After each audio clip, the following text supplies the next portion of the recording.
County decided to get rid of its own rules in favor of the statewide restrictions, and it could change the landscape for Friday night lights. Shelby Cassesse joins us live with exactly what this is going to mean. Shelby. Ken, this means there are no restrictions specific to Allegheny County. The county is now just under state restrictions. Ultimately, this impacts where you can smoke a cigarette and also outdoor gathering limitations and closing times for restaurants.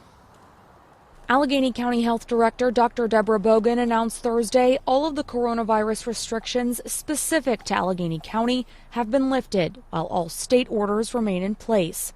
Dr. Bogan credited consistently low coronavirus cases within the county, saying in part, quote, "Throughout the pandemic, the department has used the most up-to-date information to make decisions to control the spread of the virus in our community. Those efforts have been effective," end quote. So what measures does this impact? There is no longer an outdoor gathering limit of 100 people. An earlier ban on smoking at restaurants and casinos has been lifted, and Allegheny County restaurants no longer need to close at 11 p.m.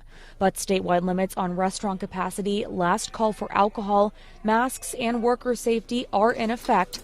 As for statewide gathering limits, a federal judge recently ruled those unconstitutional. The announcement seemingly gives schools more wiggle room for fans in the stands at football games. Our capacity limits have been reasonable within the guidelines, so we're going to continue to do the same things we've been doing for our first 2 home games. That's the plan for now for McKeesport High School, who has allowed each participant 2 tickets purchased in advance and has enforced social distancing and masks in the bleachers. Athletic Director Charlie Kiss says keeping those measures, at least for the time being, is for long-term success. So we can continue on with, like we had mentioned, the senior nights and subsequent sports seasons, coming winter seasons, and getting people indoors. Now, we did reach out to a couple of other high schools who plan to host football games tomorrow night.